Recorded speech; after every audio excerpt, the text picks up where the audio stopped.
From New York, this is Democracy Now! The American people love and respect our post office. It's not for sale, and it's not for being dismantled.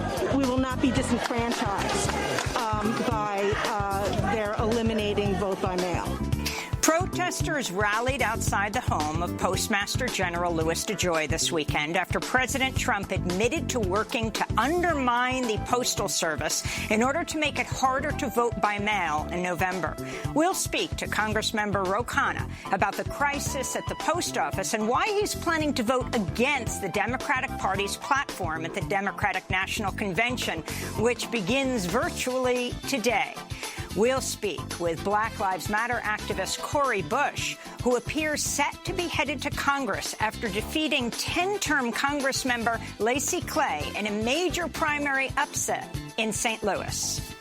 It is historic that this year of all years, we're sending a black working class single mother.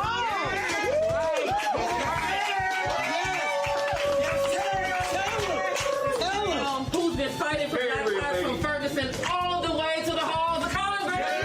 All that and more coming up. Welcome to Democracy Now!, democracynow.org. The Quarantine Report. We're breaking with convention this week, covering the Democratic National Convention.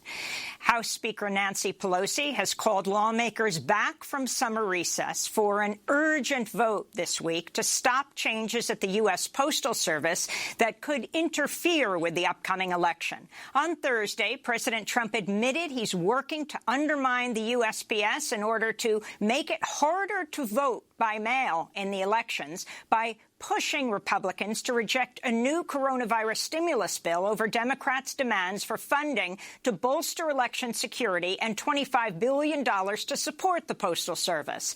Democrats are demanding Postmaster General DeJoy, a major Trump donor, and other top officials testify before Congress. The internal U.S. Post Office watchdog is reviewing recent policy changes and DeJoy's compliance with ethics rules, CNN reported Friday.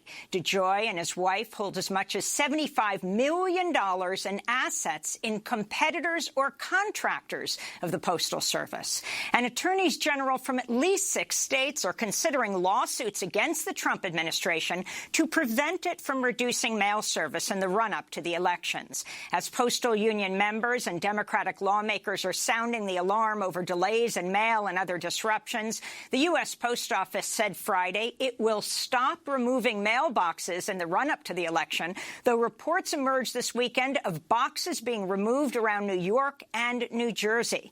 Last week, the Postal Service sent letters to 46 states and Washington, D.C., warning all mail-in ballots may not get delivered on time.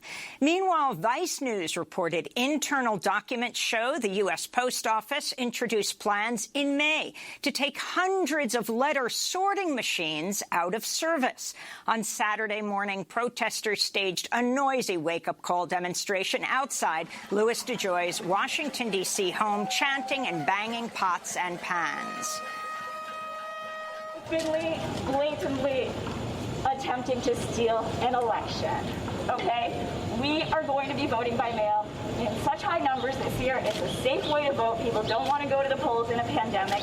And Donald Trump and Louis DeJoy are saying, you can't vote by mail. Protests also took place Sunday outside the Greensboro, North Carolina residence of Louis DeJoy. The U.S. death toll from the coronavirus has topped 170,000. Public health officials are expressing alarm as the number of daily COVID-19 tests across the United States has dropped 17% since mid-July, making it harder for states to track the outbreak. The Centers for Disease Control is warning infection rates are, quote, steadily increasing in children. This comes as millions of students prepare to return to school. In Arizona, one school district outside Phoenix has canceled classes for a week after teachers threatened to stage a sick-out. New data is coming to light about how the pandemic is disproportionately impacting people of color. According to the CDC, 14,000 pregnant people have tested positive since January. Nearly half of them have been Latina. A new study by the University of Pennsylvania found Black and Latina women are 5 times more likely to be infected than white women. Meanwhile, Time magazine reports ICE, that's Immigration and Customs Enforcement, is still detaining 120 children despite a court order to release them due to COVID-19 concerns. The global coronavirus death toll has topped 775,000. New Zealand has postponed its upcoming election by a month following a new outbreak of nearly 70 cases. This comes after New Zealand went more than 100 days without any new infections. In India, the death toll has topped 50,000, the world's 4th highest behind U.S., Brazil and Mexico. Lebanon's health minister is calling for the country to be shut down for 2 weeks due to a spike in new cases.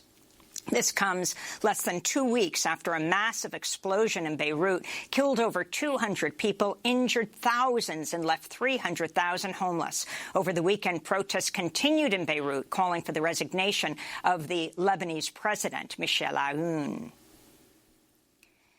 In Belarus, an estimated 200,000 people took to the streets of Minsk Sunday as protests continue 1 week after longtime authoritarian leader Alexander Lukashenko was declared the winner of the presidential election with 80% of the vote.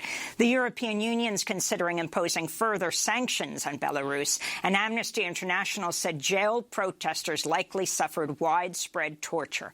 At least 2 people have died during the protests. Workers across a range of industries, including state-run factories, have joined the protest movement by going on strike. In Thailand, student-led anti-government protests continue, with over 10,000 people taking to the streets Sunday, the largest demonstration since the 2014 coup put a military junta in power. Protesters are calling for a new constitution, democratic reforms, and constraints on the power of the monarchy. They are not happy with the dictatorship government over the past 6 years. They have been harassing the people who came out to call for their rights. They failed in shoring up the economy. They couldn't even manage the relief packages for the people during the COVID-19 crisis. In Somalia, at least 16 people were killed, including government officials, after al-Shabaab militants detonated a car bomb outside a hotel and seized hostages in the capital Mogadishu on Sunday. Over 200 people were rescued after a 4-hour confrontation between Somali special forces and al-Shabaab. In Ivory Coast, at least 6 people have been killed and more than 100 wounded in recent days as protests intensify against President Alassane Ouattara's announcement last week that he would run for a 3rd term in the upcoming October elections. Police have reportedly used tear gas and shot at protesters. Opponents say Ouattara's bid for re-election is a violation of the constitutional 2-term limit. President Trump says he will unilaterally reinstate international sanctions on Tehran after the UN Security Council rejected a U.S. resolution to extend the embargo on Iran. Trump plans to claim the U.S. is still technically a participant in the 2015 Iran nuclear deal, even though Trump himself withdrew from it, and can therefore order an extension of sanctions if Iran violates the deal. Iran called the UN vote a humiliating defeat, and European countries expressed doubt as to whether Trump can unilaterally force such measures. In immigration news, ProPublica and the Texas Tribune report guards at an ICE jail, that's Immigration and Customs Enforcement, in El Paso, Texas, systematically sexually assaulted and harassed at least 3 prisoners. A 32-year-old Salvadoran woman who was recently released from the ICE jail brought the accusations to light and told her attorney she feared for other prisoners in custody. The assaults would allegedly take place in areas that were not recorded by surveillance cameras. Another woman who came forward, a 35-year-old mother from Mexico, faces deportation this week as attorneys demand a criminal investigation. The Government Accountability Office said Friday the top 2 officials at the Department of Homeland Security are not legally allowed to serve in their roles within the agency. According to the watchdog, Chad Wolf, the acting secretary of DHS, and Ken Cuccinelli, the acting deputy secretary, were not installed according to the proper order of succession. Democrats have called on them to resign. Last week, the ACLU called for the dismantling of DHS by breaking it up into smaller federal agencies. Immigration activists say the agency should be fully abolished. Anti-racist protesters were violently confronted by right-wing groups in several cities over the weekend. In Georgia, a pro-Confederacy rally drew armed far-right militia members to the Stone Mountain Confederate Memorial in Stone Mountain Park Saturday. They attacked anti-fascist and Black Lives Matter protesters with pepper spray as the counter-protesters chanted, "Go home, racists." Meanwhile, in Kalamazoo, Michigan, members of the far-right hate group, the Proud Boys, started attacking counter-protesters who showed up at their rally. The Proud Boys waved American and Trump flags and shouted racist slogans. Samuel Robinson, a local black reporter from MLive, was arrested and briefly detained while covering the protest, despite identifying himself as a member of the press. In Portland, Oregon, right-wing extremists and members of the alt-right group Patriot Prayer organized a small rally where they shot pellets from paintball guns and pepper spray against anti-racist counter-protesters. In Jackson, Mississippi, prosecutors have charged 3 police officers with murdering a black man outside his own home more than a year and a half ago. A grand jury indictment filed Friday alleges in January of 2019, the 3 officers pulled 62-year-old George Robinson from his car, threw him headfirst into the pavement, then beat and kicked him in the head and chest. A coroner's report found Robinson suffered broken ribs and a bleeding brain caused by blunt force trauma to the head. In Georgia, state investigators have filed murder and assault charges against a white police officer who fatally shot a 60-year-old black man during a traffic stop north of Savannah earlier this month. The indictment alleges 27-year-old Highway Patrol officer Jacob Gordon Thompson tried to stop Julian Edward Roosevelt Lewis over a burned-out taillight and gave chase on a dirt road when Lewis tried to drive away. After forcing Lewis's car into a ditch, Officer Thompson allegedly drew his gun and fired a single shot into Lewis's head almost immediately after exiting his patrol car.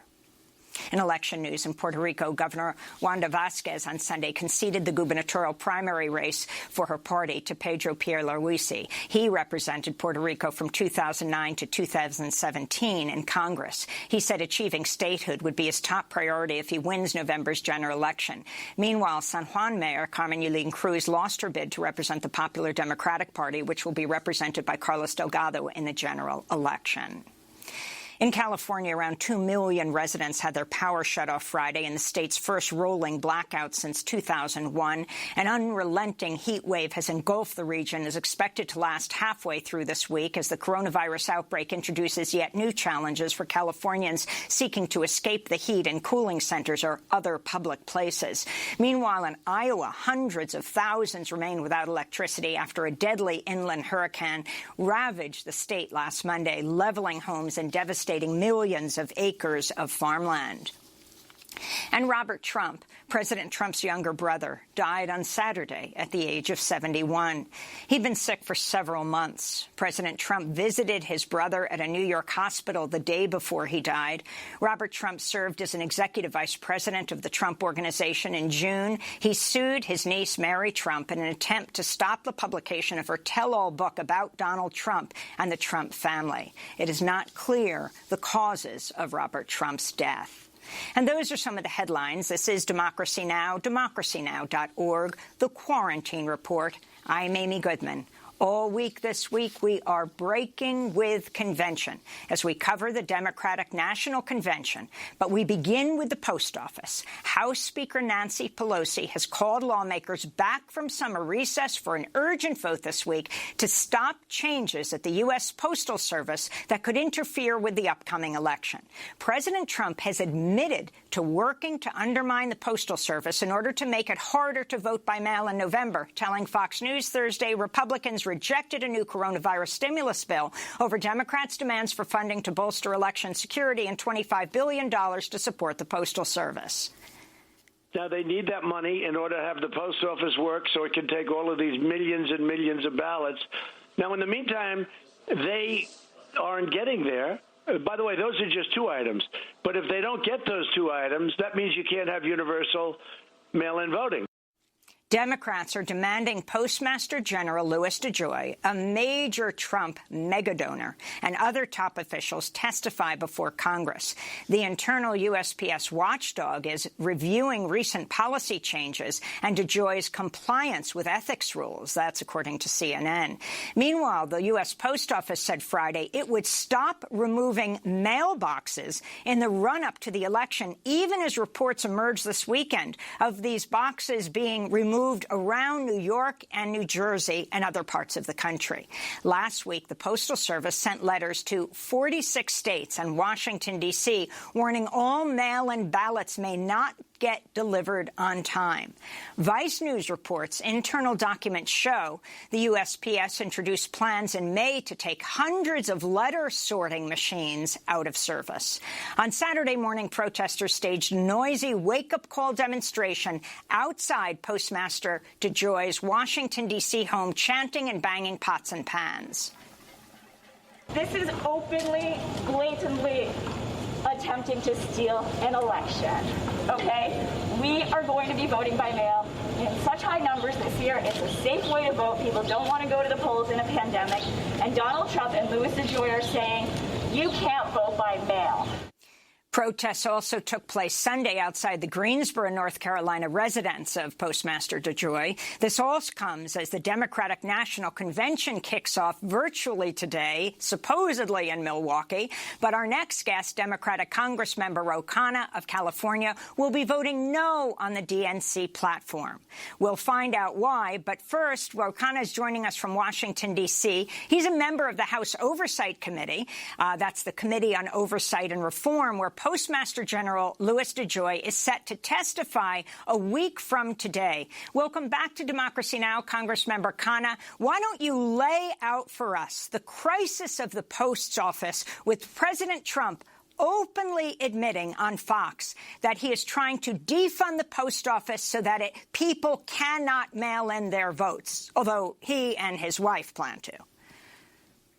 Thank you. Well, it's a very, very serious issue, and the president has seen the polling. He sees the polling that says that the overwhelming of Democrats want to vote by mail because we've listened to a lot of the science, and people are concerned about the safety on the pandemic, and a lot of the Republicans don't want to vote by mail. So Postmaster General has taken a deliberate attempt to remove vote sorting machines. Coincidentally, these vote sorting machines are being removed in battleground states. There's some reports that they're being removed in areas where Hillary Clinton had done well. The Postmaster General has already ordered no overtime, so he's shortening and lessening the staff time to make it harder for ballots to get delivered on Election Day. Why does this matter? Because in the battleground states, many of the states have a law that if the ballot is not received by Election Day, that ballot doesn't count. That is the law in Pennsylvania and in Michigan and a number of other states. So you could see a situation where millions of people vote, their ballot is sent, even in some cases a week before. It doesn't get to the election officer by Election Day, and it's discarded. And that, in my view, is a deliberate strategy to try to disqualify millions of votes and for the president to try to steal this election. So you were all supposed to come back in September. House Speaker Nancy Pelosi has called you back earlier. Explain what's going to happen in your committee, Congressman Khanna, in the Oversight Committee. Well, Amy, my view is we should have never left. I mean, first of all, we still have the urgent task of getting people resources. They've been unemployed. We don't have the unemployment extension. We don't have rental assistance. We don't have a stimulus check. So we need to be in Washington. But we need to do a few things as concerns the post office. First, it's not enough to just at this point give the post office money. I mean, DeJoy is not going to spend that money in a way that we can trust. We need to have very specific legislation that dictates exactly what the post office needs to do, the number of staff members they need, the shifts they need, the mail sorting equipment they need. It has to be statutorily spelled out. And I believe there needs to be criminal penalties for the Board of Governors or the Postmaster General for not following that. I mean, what is absurd is you have the board governor as a former RNC chair who ran Mitch McConnell's super PAC. It makes absolutely no sense for a mature democracy to have the post office being run currently by political hacks. And we need to have legislation that basically takes over the administration of the post office until the election. Obama's campaign manager, one of them, David Plouffe, tweeted, 1, primetime hearings. 2, subpoenas to Trump White House and camp officials. This is a RICO case. 3, visit local post offices with cameras, show people what's happening. 4, events with those getting prescriptions late. 5, involve governors. 5, no rest, no vacation, go to war for our country. This is not. So if you can talk about what he's referring to here, and this issue of getting veterans and everyone else getting their prescriptions, the question of why Trump would be doing this when he gets a lot of rural support and so many people in rural areas. I mean, the post office is one of the most popular agencies in this country, older than the United States itself, 1775. Well, David Plouffe is absolutely right, and he's been a very strong voice on this. And I do think we have to win the narrative to let people know what the president's doing. And you're absolutely right. It's going to hurt him in rural communities. It's going to hurt him in a lot of places that voted for him, because people are going to realize it's going to take longer for them to get their medicine. It's going to take longer for them to get essential equipment and packages. But the challenge is that the president has calculated that's fine, that he's willing to have that kind of slowdown in order to potentially disenfranchise millions of people. So while we have to, I agree with David Plouffe, we have to be as loud as possible of letting people know what this president is doing to the post office. We also need to solve the fundamental problem to make sure that the president can't do it. And I don't think political demonstration and political outrage is going to be enough. We've seen that this president is totally indifferent to public sentiment. So how do we get the post office to actually follow regulatory guidelines with the threat of criminal sanctions to make sure that they are delivering the mail? I think that is going to be a large focus of these hearings. And the fact that the Postmaster General, Louis DeJoy, a mega donor for Trump, headed up funding the Republican National Convention, and his wife are major investors to the tune of something like $75 million, perhaps to $100 million, in competitors to the post office and contractors. This didn't come out in Postmaster General Louis DeJoy's release of documents, but in his wife, Vash, who is President Trump's choice to be the U.S. ambassador to Canada.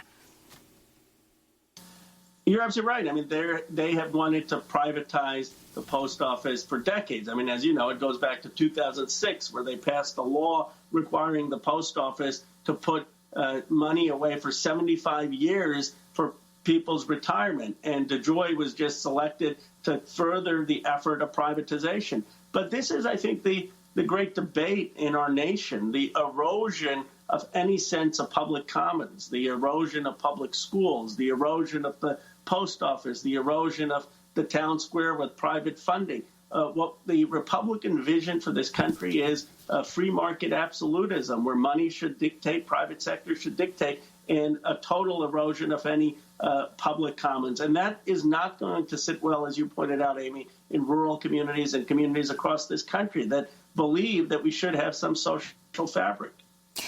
The DNC, the Democratic National Convention, officially kicks off tonight with a focus on the coronavirus pandemic, the economic downturn, the national uprising to demand racial justice. The lineup includes speeches from former First Lady Michelle Obama and Senator Bernie Sanders, as well as New York Governor Andrew Cuomo, Michigan Governor Gretchen Whitmer, and Washington, D.C. Mayor Muriel Bowser. Joe Biden will also speak in a short video about racial justice. This comes as the Daily Beast reports there are no Muslim speakers in the DNC's primetime lineup this week and only a handful of Latinx voices. There are a number of Republicans. John Kasich will be speaking tonight. Congressman Khanna, you published a column on Common Dreams titled "Why I'm Voting No on the Democratic Party Platform." You write, "History teaches us that the Democratic Party has sometimes faced an issue so great that it alone should be the yardstick for measuring the wisdom of voting for or against the platform. This is one of those times I believe that moving away from a profit-based healthcare system is the moral issue of our time, and in the final analysis, because of that belief, I could not vote for a platform that lacks a clear statement supporting Medicare for all." Explain.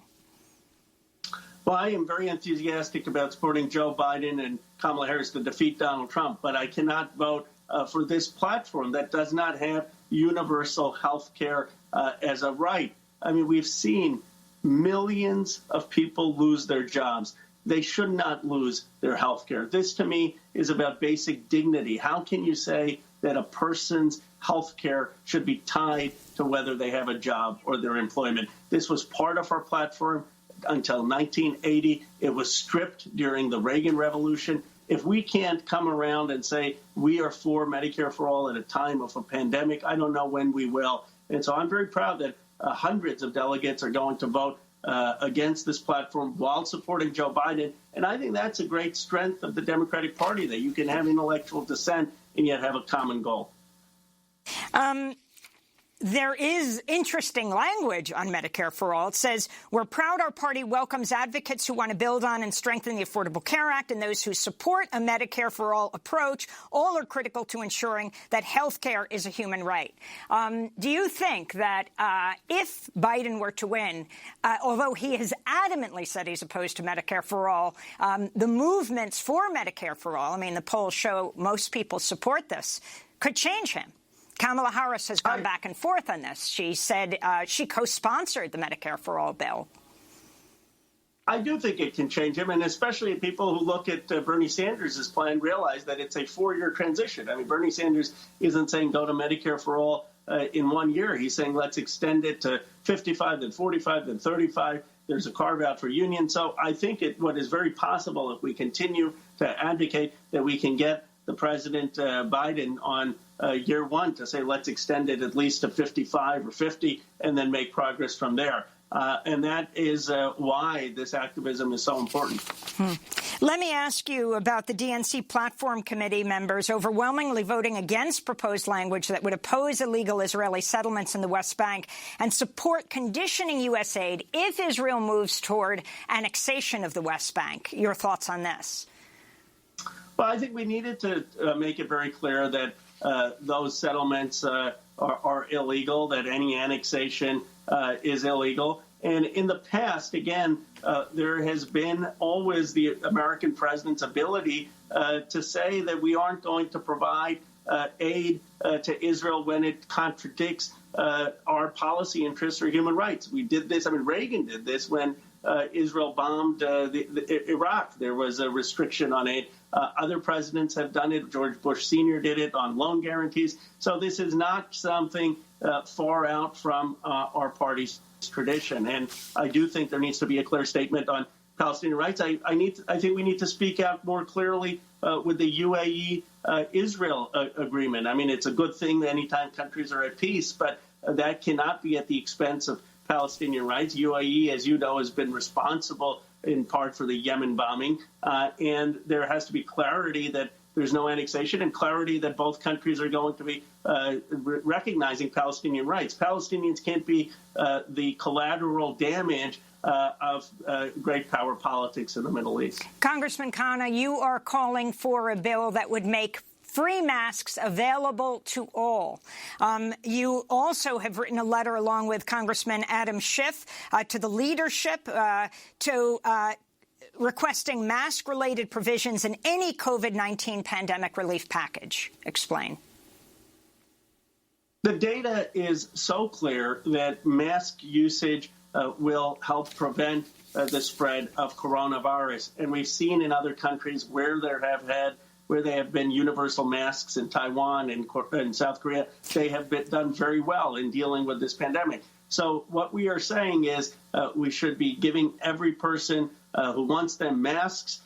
This is our responsibility. When I go vote in the United States Congress, they give me a mask. Why can't every worker who's doing that have that option? It, A, serves as a reminder to them about the importance, and B, it makes sure that they have these masks if they're doing jobs that are putting them at risk. Finally, Senator Harris, the new VP, the presumptive VP nominee from your state, California, she is also, like you, Indian American, as well as African American, Caribbean American. Your thoughts? Well, it's a matter of great pride. I mean, her story is so inspiring. Her mother, an immigrant from India. My parents were immigrants. And the fact that she could, through sheer hard work and public service, rise up and today be hopefully the next vice president of the United States is inspirational. And it is a glimpse into our multiracial, multi-ethnic future, a total difference than Donald Trump. I will say one thing on the total obliviousness to history that Donald Trump and people there have shown. I mean, Trump's favorite president is Andrew Jackson, who has a very checkered history and record. But Jackson was the son of two immigrants. His brothers were born in foreign countries. So to be attacking Kamala Harris is not just racist. It actually displays an ignorance about American history. Ro Khanna, we want to thank you so much for being with us. Democratic Congress member from California, member of the House Committee on Oversight and Reform. Next, we are going to speak with a formerly homeless African-American Black Lives Matter activist. Her name is Cori Bush. She just won the Democratic primary in Missouri after defeating 10-term Congressmember Lacey Clay in a major primary upset in St. Louis. Stay with us. We're going to the party. We're going to the game. We're going to the disco. Ain't gonna cruise out, man. We're stealing people's mail. Stealing people's mail. Stealing people's mail. Stealing people's mail. Stealing people's mail. On a Friday night. Driving in the mountains. Run around, run just through your mailboxes. Take your mail back to town. And we got back to the wedding, tax returns, checks, politicians, truck, take turns, money, bills, and candy checks. Pretty funny pictures of your kids gonna steal your mail. On a Friday night, we're gonna steal your mail. Like a family night. We got grocery time, we're at the grocery time, we're at the grocery time, we're at the grocery time, we're at the grocery time, we're at the grocery time, we're ready to buy the lives of you. Stealing people's mail by the dead Kennedys. This is Democracy Now! We are breaking with convention. I'm Amy Goodman.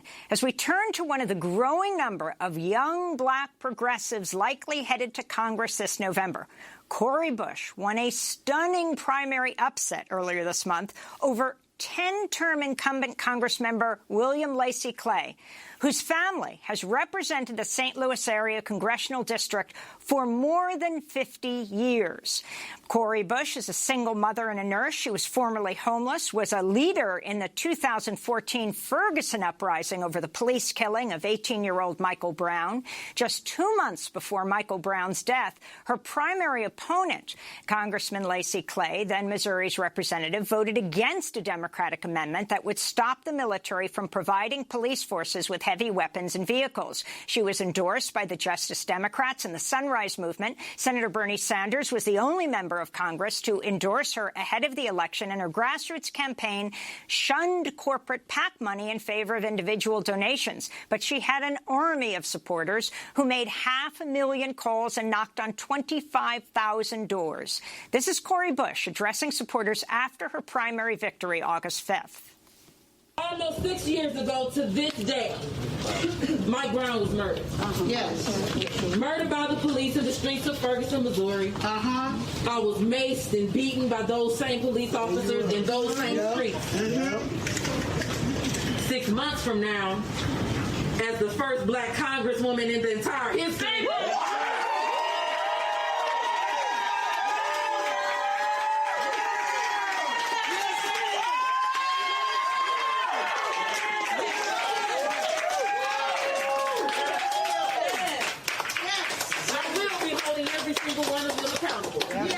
This summer, after George Floyd, Breonna Taylor, Ahmaud Arbery, Nina Pop, and so many more were taken from us. Yes. Millions of people are taken to the streets around the world to join us, to join those who had said for years, starting in this place, that Black Lives Matter. Yes, that's Cori Bush speaking through her purple face mask. She is a nurse, after all, on primary night and joining us now from St. Louis. Welcome to Democracy Now!, Cori Bush. It's great to have you with us.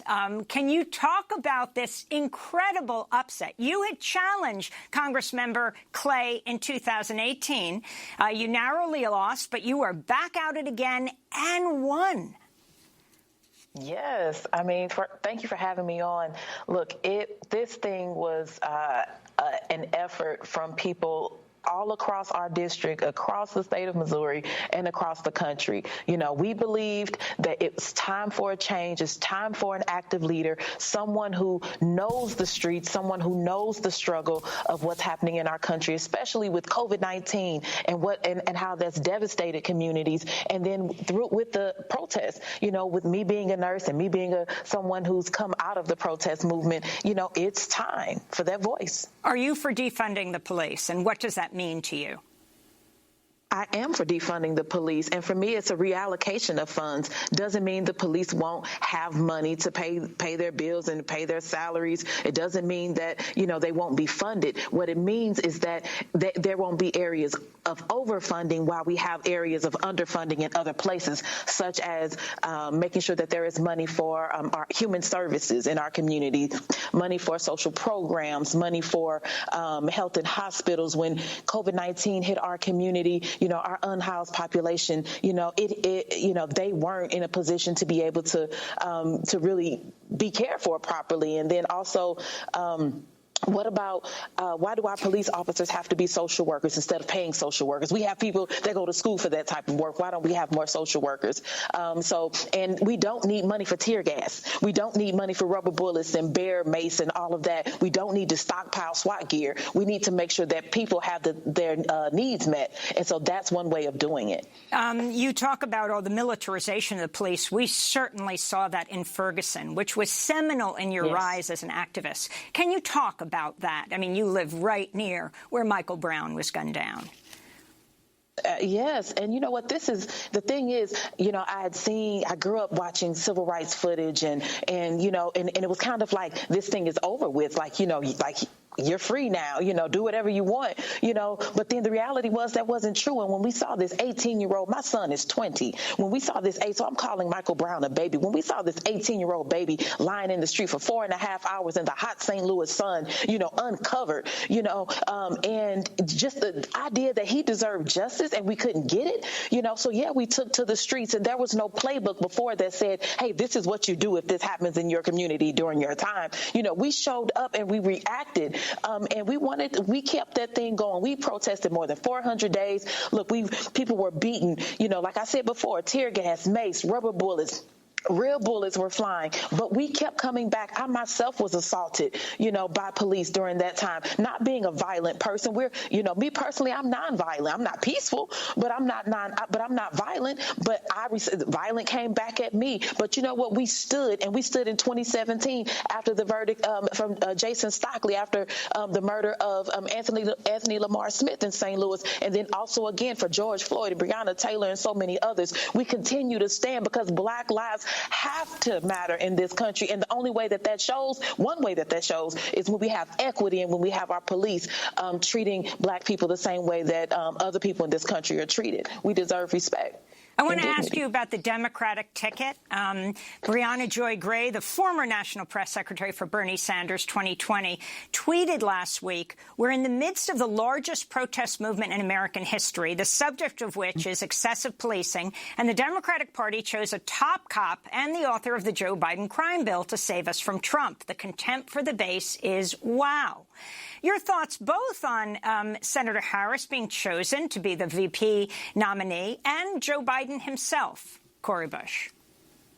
Yeah, so, you know, that was Joe Biden had it was his pick and he chose her. Now, I said before, I'm not going to tear down another woman of color. I won't be party to that. But, I can't overlook her past. And, she has evolved in some ways. And so I applaud her for that, but we can't forget about the people that were hurt along the way. People our incarcerated community, our Latinx community, and, what about our single parents and our unhoused communities that have gone through so many things because of decisions that she has made. So I can't just overlook that because I'm one of those people. I may not have been living in California, but I've gone through so many of those things myself. So I can't, you can't just leave us bleeding in the street and now everything is great because somebody else has figured it out, So what do we do for those people? So I'm standing with those people. I do applaud her though for her success. All the young girls and all our elder women that are looking, saying, finally we have somebody that could possibly be going into, the VP spot. I applaud, we honor that, but we won't leave behind people that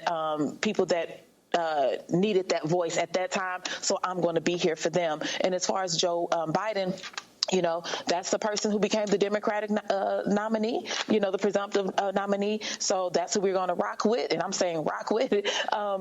We have to get Donald Trump out. And the thing is all of those people those different groups that I just named, we're also groups of people that will be hurt more under a Trump administration, another 4 years, because he's been wilding out. He's been doing whatever he wanted to do basically for the last 4 years. So what can we expect with 4 more? It'll be worse. You mentioned the unhoused population. You yourself were homeless. You also came down with COVID-19 not once but twice. Quickly tell us about you. What brought you here, how you got here, your history. Yeah, I grew up in a household that my father's been in politics for most of my life. Love my dad, but I saw so many things, so much corruption and things just coming at him as he was trying to serve the community. So I said I would never do politics, went into ministry, and went through so many things just personally, sexual assault, domestic violence, being a low-wage worker. Being a low-wage worker, I was also uninsured, had times when I was unhoused. At one point I was unhoused with 2 babies, mixing formula in a fast food restaurant bathroom, but I kept going. There was somebody who said, Corey, this is a way to help. What can I do? And so I was able to come out of some of those situations. And so I want to be able to give that back and help other people, because there was somebody that helped me, but it was not our congressperson. It was not the work necessarily that was being done that I felt could have been done through legislation. It was just people reaching out. And so now I'm here to say, look, somebody helped me, so let me be that someone to help someone else. But I will not sit by and be quiet, while we have these systems of injustice going on in our communities. And so if people want me to tear something down, I'll tear down corruption and greed and injustice and racist systems. What do you want to hear, Cori Bush, from your party's convention this week that begins tonight? First of all, I wish I was hearing that we had, I wish Medicare for All was on the platform. It's sad that you've been without health insurance when you were running for Congress? I'm without health insurance right now. And even when I went through my COVID-19 situation, that lasted me 2 months. I was hospitalized twice, and my bills are stacking up right now. And so we have to do better for our people. We can't, when 33% of people, can't get the resources that they need for health care, when we know that 60,000 people could die, a year not having health care, that's important. And it's important to me. And how do we build equity? How do we build racial equity without addressing that and addressing it properly? So I would have loved to hear that. But I would also love to hear, we may not have it all together right now, but let us get into this seat and we're going to start having these conversations and doing some things differently. We hear you. That's what I want to hear. We hear you. We've made some changes as far as the climate crisis and that platform. We've made some changes in other places. Yes, we want to make sure that we stand with the Voting Rights Act and all of that. Absolutely, I do stand with those things. But we cannot allow people to die.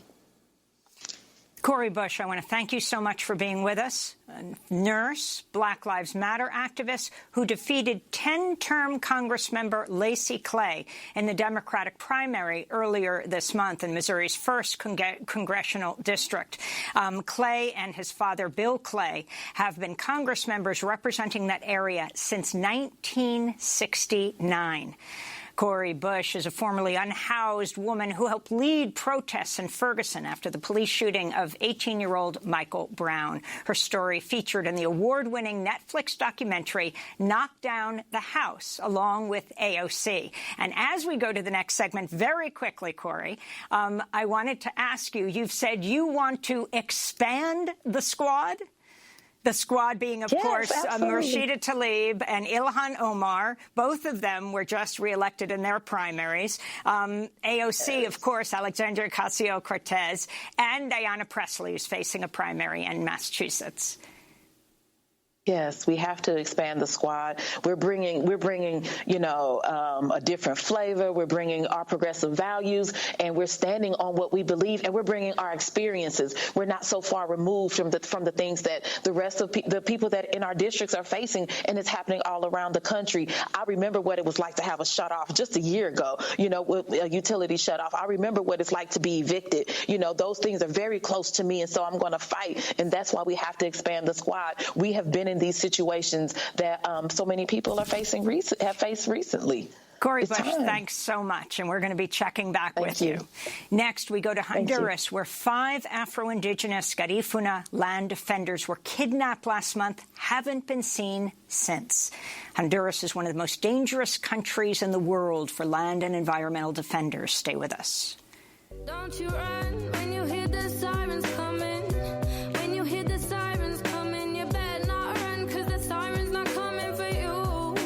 What have you done? You went to school that day. Was a bit late, but it was a Monday. Kept after class for answering back. You apologized and ain't harming that. What have you done? There's no need to run. If you've done nothing wrong, blue lights should just pass you by.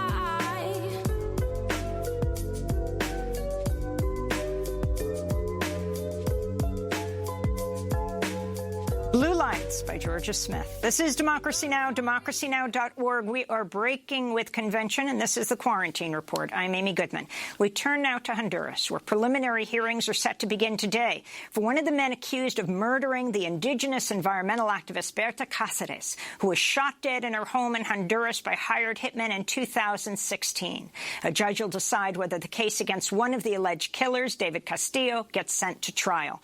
At least 212 land and environmental defenders were murdered last year. That's the highest number since the group Global Witness began gathering data 8 years ago, looking at the world.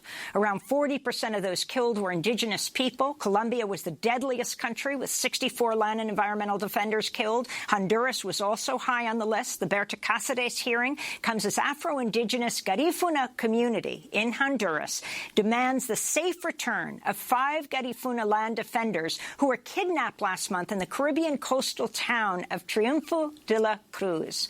Witnesses say the abductors wore police uniforms and forced them into 3 unmarked vehicles at gunpoint. Among those abducted was 27-year-old Albert Snyder Centeno, president of the Triunfo de la Cruz Community Board, a member of the group Black Fraternal Organization of Honduras. This is Centeno in a recent video testimony prior to his forced disappearance. Nosotros hemos venido viendo cómo nos han matado. We have witnessed how the Garifuna people are being killed, how we're being criminalized for being the rightful owners of this rich territory. And this is Garifuna leader Miriam Miranda, the executive director of the Black Fraternal Organization of Honduras, speaking to Democracy Now! From her home in Honduras in July. What happened is a reflection of systemic persecution, systemic repression, but also a well-crafted plan by the Honduran state to exterminate the Garifuna community. It's important to understand that this pressure, this repression, and everything we are facing is because we are a community in constant fight for ancestral rights. That was Garifuna leader Miriam Miranda. This is just the latest attack against the Garifuna community in Honduras as they defend their territory from destructive projects fueled by foreign investors and the government. Honduras became one of the most dangerous countries in the world for Black and Indigenous land and water defenders after the 2009 U.S.-backed coup there. For more, we're joined by Carla Garcia, International Relations Coordinator with the Black Fraternal Organization of Honduras. Welcome to Democracy Now!, Carla. It's great to have you with us. Explain the horror of what has taken place. Explain who these 5 Black, Indigenous, environmental leaders are.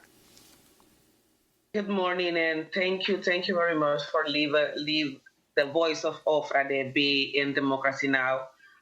Right now, as a Garifuna community, we are experimenting the worst days in the life of the community since 20 years to now. We are in danger daily. All the leaders of the Garifuna community, all the defendants of the land in Honduras, doesn't matter if they are Garifunas, if they are indigenous, everybody's in danger to die, to be killed, to be kidnapped. And we are for us, the real responsible of this is the government of Honduras. And to give a little context of what is happening in Triunfo de la Cruz, Albert Snyder Centeno is the most young leader being achieved in one of our communities. And nobody believed that this young man was able to do what he do, push the government and claim for the comply of the sentence of the International Human Rights Court, who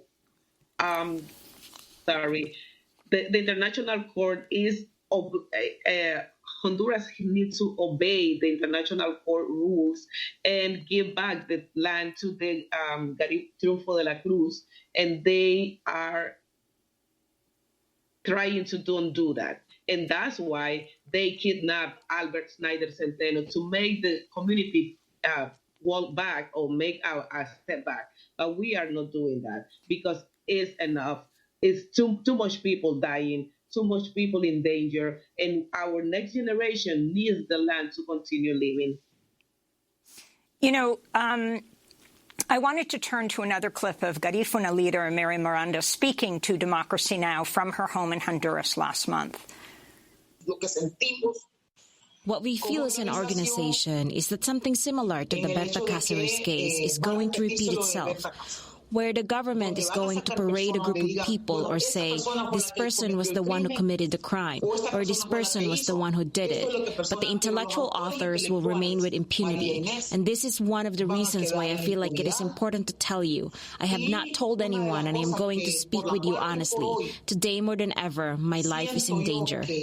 So, Carla Garcia, can you tell us what you know of the people who abducted these 5 indigenous leaders?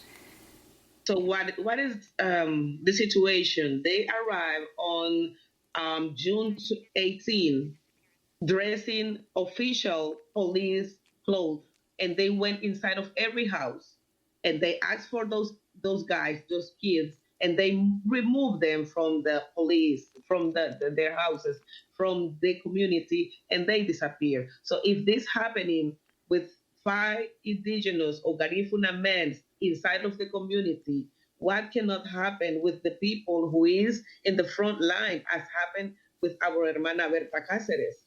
They are going inside to the houses and they are killing everybody with impunity. So that's why Miriam is saying, today, more than ever, my life is in danger, because a month before this kidnapping, one of our Garifuna members who came to the International Court also for the case of Punta Piedra, he disappeared. He was kidnapped. And 6 days later, we found him in a river, died, killed. Can you talk about the years of violence that this Black indigenous community, the Garifuna, have faced in Honduras, and talk about the president, Juan Orlando Hernandez. He is trying to smear the group that were disappeared, saying they're involved in drug trafficking. Who we know is involved in drug trafficking is Joe, that's J-O-H, Juan Orlando Hernandez's brother, and he has been implicated. The president himself as well, who was supported by the Democrats as well as by President Trump. So it's very important to understand that right now, Garifuna community is facing the worst part of the violence that we are suffering. But this is, it came escalating year by year. And just 2019, we cry for the death of 19 of our leaders in the different Garifuna communities. And all the response from the government is, if it's a woman, it's a passionate crime. If it's a man, he is involved in narco trafficking, or maybe he is part of the gangs or maras. So this is a recurrent situation, and we are telling to the world. Let me tell you something. I became U.S. citizen, and my heart is in two parts, because I have my heart in Honduras and I have my heart in the United States. I love both countries. But since 2019, Honduras is living in the hell, and U.S., the government of U.S. is saying nothing about that. Everybody knows about the brother of the president, the actual president. He's here in jail. The name of the president of Honduras is involved in bad activities, in narco traffic activities. Why nobody is doing nothing? We are fighting against the beast right now. And I know that U.S. has the best people in the world, as Honduras do. So I claim for help. I claim to open their eyes. Open your eyes. All the people who is dying there have the same blood that you have here.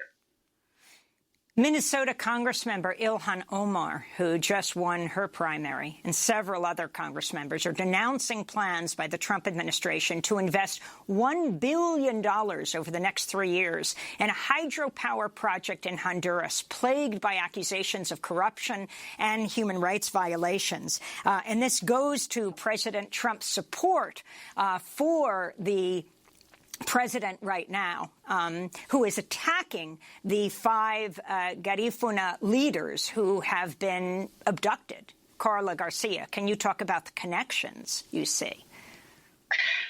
The land that we preserve is rich. It's rich.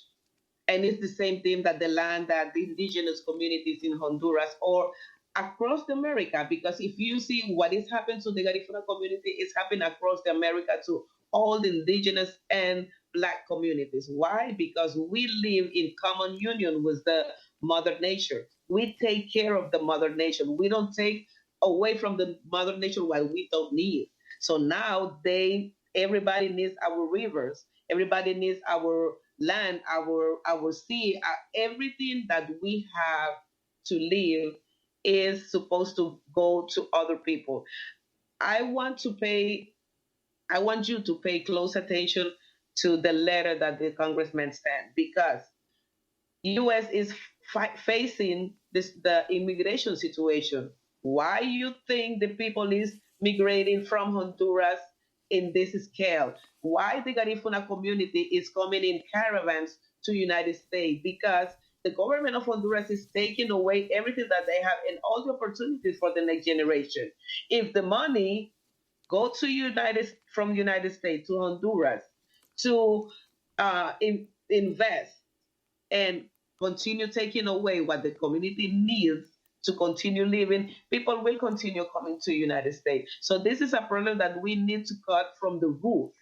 If not, our people will come to this country to suffer, to wait, to be treated as a criminal, as they are being treated in their own country.